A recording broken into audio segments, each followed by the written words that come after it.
I was sitting next to Marcus, and at the end of it, everyone was being wheeled back, and I asked him in Swahili, "Are you ready to go back to the hospice?" And he said, "No, nataka kuimba."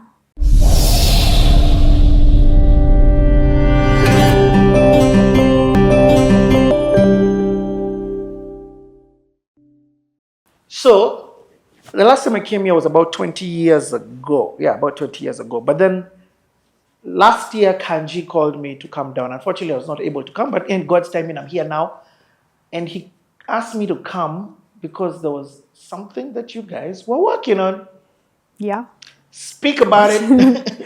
So obviously, Kanji's been our friend for life. And about 5 years ago, whenever I would talk to him, I would just say, like, I have this vision of there's all this music happening at Living Room. Like, there's such sacred things. We talked about it earlier. Some of it's lament, some of it's celebration. And I would just wonder, Kanji, what would it look like if songwriters from Kenya and beyond could come for a few days and we listen and we pay attention and then we respond to that, potentially by writing. And so that's what we did in February of last year. And Kanji was he was in charge, but he didn't make it. This happens sometimes with Kanji. So he didn't make it to the songwriters retreat, but there were 12 of us who gathered for 5 days between Kimbilio and Living Room, and it was so profound. Like, it was so, so profound to have, like, these really gifted musicians come and honor our guests in the way that they listened and paid attention to them, and the stories that came out of it. There was one little boy who, it was a Sunday and we were doing worship in the chapel, and the people from Nairobi and the States, they were leading. And then at the end of it, there was this little boy named Marcus who, he was 7 and had this terrible skin condition. He was in his wheelchair. And it was like one of the first times in months that I'd ever seen him like so engaged and so paying attention. And so at the end, so whenever we do like chapel or services at the hospice, like, it's everybody in their wheelchairs. It's like packed with all these people who, if you ask someone to stand up, like, it doesn't really apply in Kimbilio. Like, they lift your hands. Well, that may not actually be the way they can worship God. And so, like, how can we create these spaces, to really invite people to be able to worship in the ways that they're able? And so I was sitting next to Marcus, and at the end of it, everyone was being wheeled back, and I asked him in Swahili, "Are you ready to go back to the hospice?" And he said, "No, nataka kuimba." And so I called Anita over, and I asked her, like, can you talk to Marcus and just figure out what song he wants to sing? Now, in my head, I know we're going to sing some Swahili gospel song. And then, like, he said, "Let me see your phone." Like, we are in the village, like, internet's really spotty, but he's searching for this song that he wants to sing. So there's a song that, like, he does not speak English. I don't know how he came across this song, but the song is called High Hopes by Panic in the Disco. He knew every single word. And it was this song about hope. Wow. Now, interestingly, none of us knew the song except one guy named James, who's from the U.S., is a worship leader, but he was on some sort of, it wasn't American Idol, but some sort of like singing competition show. And the song he got eliminated from the show on was High Hopes by Panic at the Disco. Like, I know people want me to tell like miracles of like people raised from the dead, but I'm telling you, like, it was a miracle. Like, this moment of James singing this song with this little boy who does not speak English, but was singing all the lyrics about hope. About 5 years ago, a vision began to grow within me, this idea of what if we invited friends who are songwriters to come to Living Room and to listen to the song that's already being sung. And the idea was actually to take a group of artists and songwriters and experience something together. And then right after experiencing that thing together, writing songs based off those experiences.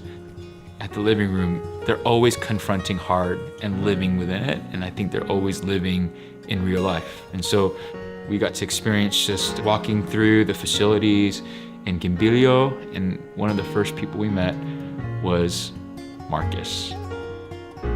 Marcus is a little boy who came to Kimbilio Hospice when he was 4 or 5 years old, and he was born with a genetic skin condition that caused his life to be marked by significant suffering. It took everything in me not to cry, because the first thing you see is his skin, but when I leaned into his eyes, it really opened up his soul.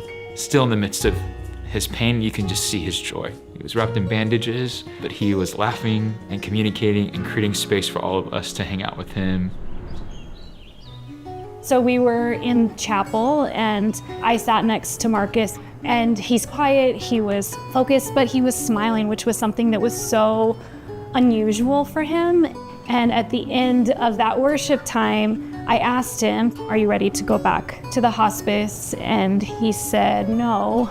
And he was speaking in Swahili, said, "Nataka kuimba," I want to sing. The natural assumption was we'd find something close to what he likes and sing it out. I remember leaning in and asking him the name of the song, and he wanted to scroll through my phone and find the song for himself. It ended up being High Hopes by Panic at the Disco, and I was like, oh, okay. Ladies and gentlemen, welcome to the stage, Micah!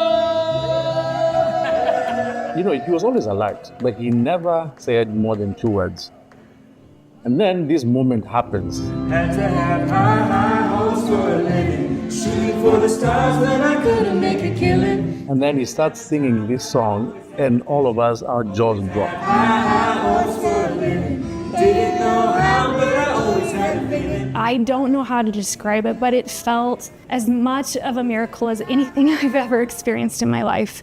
This child who didn't speak a word of English had found this song about hope. Mama said, don't give up, it's a little complicated. He knew every single lyric.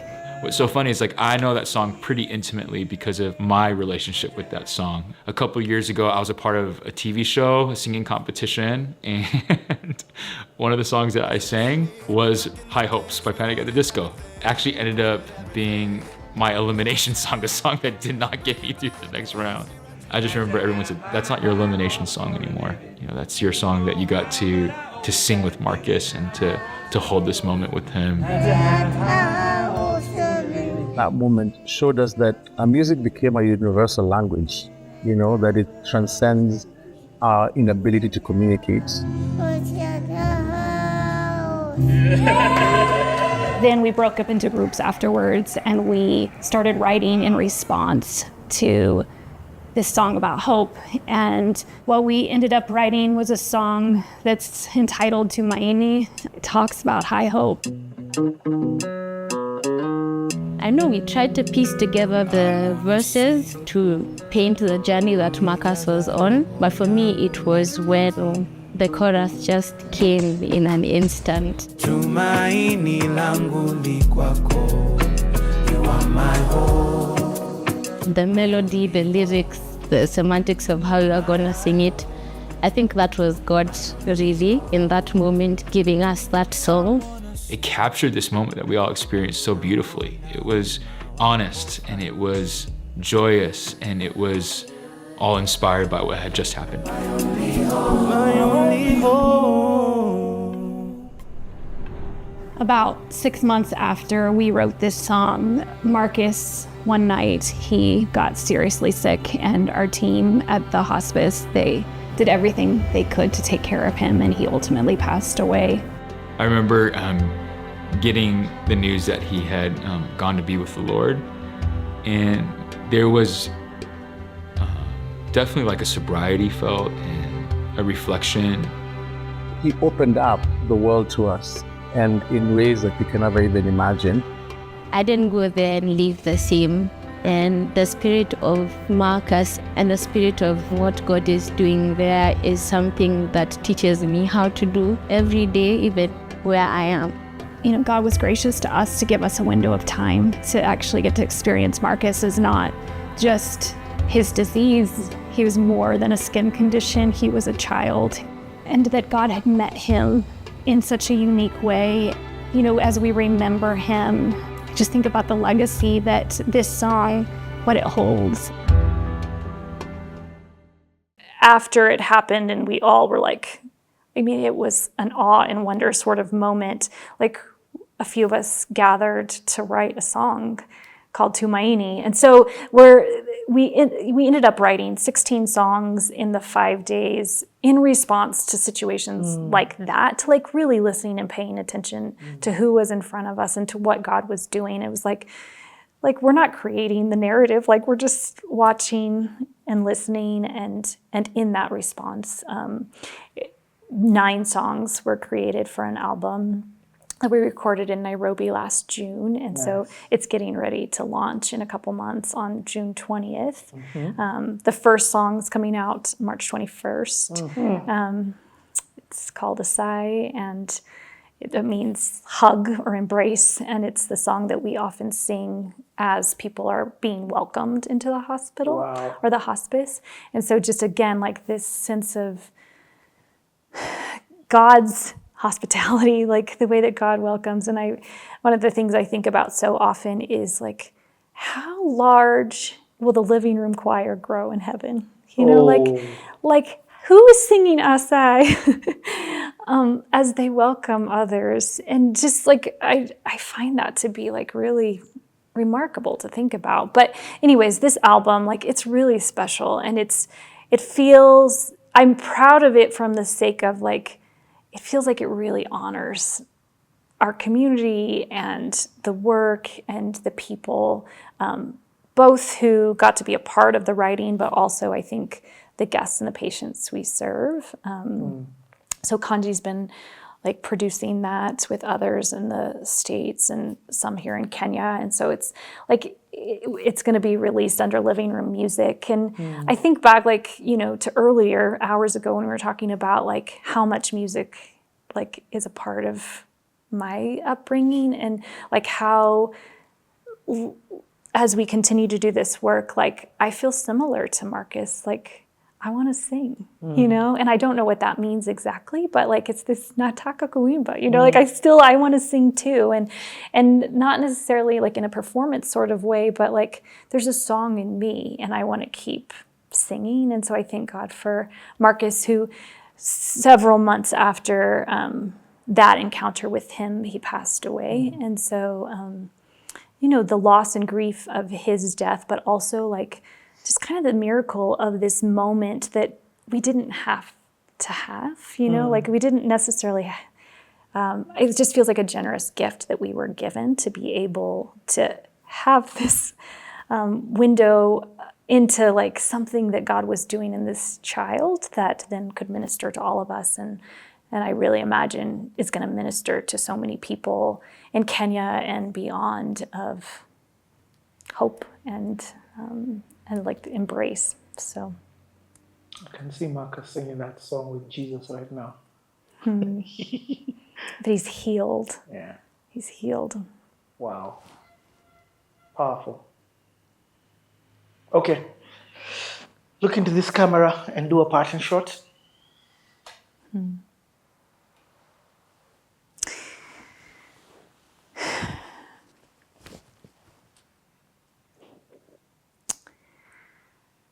I think the guiding question of what does it look like to love in this situation is something that like throughout my life, like I had no idea.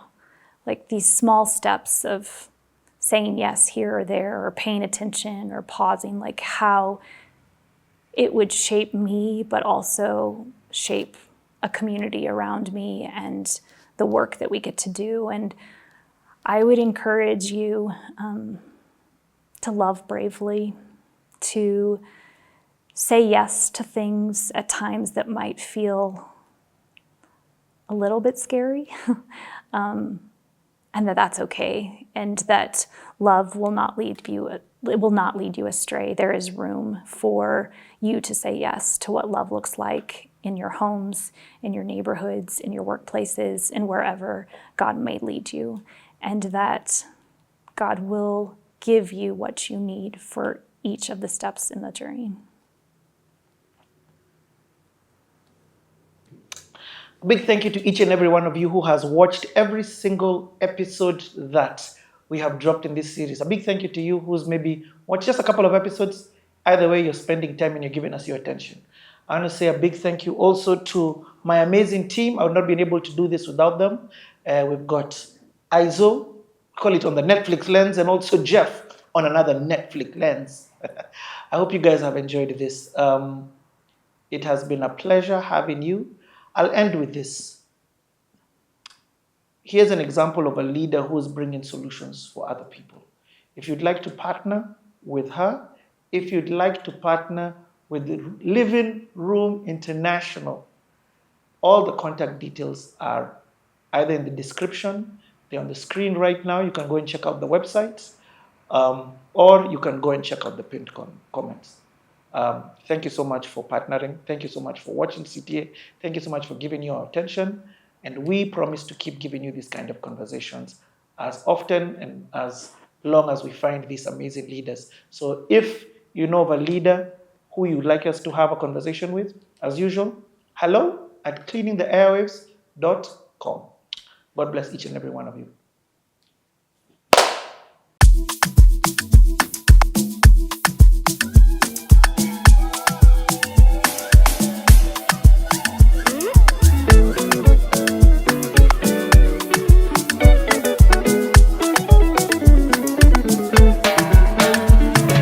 Tazama kuna mwaliko toka nyumbani mwa baba, ameandaa karamu, ule unywe uburudike. Tazama kuna mwaliko toka nyumbani mwa baba, ameandaa karamu, ule unywe uburudike. Jamyetap Jehovah kogararan mising, abaybayagoba jamyenyi. Jamyetap Jehovah kogararan mising, abaybayagoba jamyenyi. Asay asayo asayo ijoba tinge toroje, ijoba tinge toroje. Asay asayo ijoba tinge toroje, ijoba tinge toroje. Watu wote walikwa, makabila, mataifa, hata wewe umealikwa, uje usibaki nyuma. Jamyetap Jehovah kogararan mising, abaybayagoba jamyenyi. Jamyetap Jehovah kogararan mising, abaybayagoba jamyenyi. Asay asayo ijoba tinge torojinle, ale asay asayo ijoba tinge torojinle, ale asay asayo. Kuna kusherekea, haleluya haleluya, kuna kufurahia, haleluya haleluya, kuna kusherekea, haleluya haleluya, kuna kufurahia, haleluya haleluya, kuna kusherekea, ay ay ay, kuna kufurahia, kuna kusherekea.